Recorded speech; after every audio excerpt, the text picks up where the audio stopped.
Hi, I'm Steve Combs reporting for the News Guardian.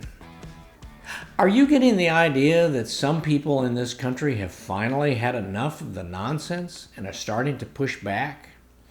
By now you've probably heard the name of Jodi Shaw, a self-described lifelong liberal who resigned last week from her administrative assistant position at Smith College, where she was also an alumna. Here is how Julia Musto describes the situation in a Fox News print story. In a series of videos, Shaw called on Smith to, quote, stop reducing her personhood to a racial category, telling her what to think and feel about herself, presuming to know who she is or what her culture is based on her skin color, asking her to project stereotypes and assumptions onto others based on their skin color, and telling her that young women of color have no power or agency, while young white women have power or privilege over everyone else, end quote. And then Shaw goes on, stop demanding that I admit to white privilege and work on my so-called implicit bias as a condition of my continued employment. And then she adds, lastly, we have the right to work in an environment free from the ever-present terror that any unverified student allegation of racism and any other ism has the power to crush our reputations, ruin our livelihood, and even endanger the physical safety of ourselves or our family members, end quote. Now let's move on to Julia Seville.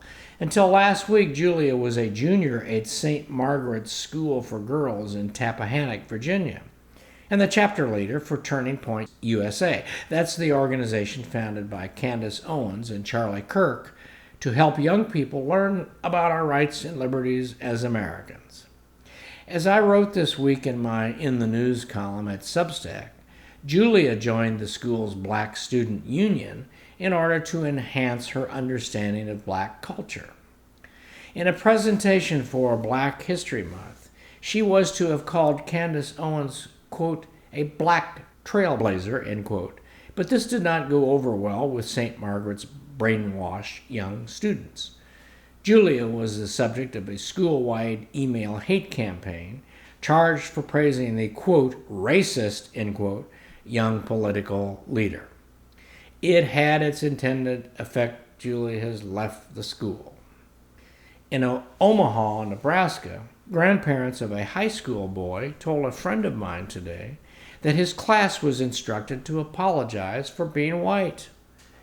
The parents are now looking for a Christian school for their younger son, and they will get to pay private tuition while maintaining their white privilege of supporting the union government school with their tax dollars.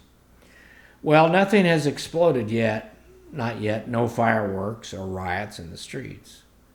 But could the winds be shifting as Americans feel they are close to being pushed over the line? But that's encouraging from where I sit. Much of the pushback is coming from liberals, honest liberals as opposed to ideological leftists.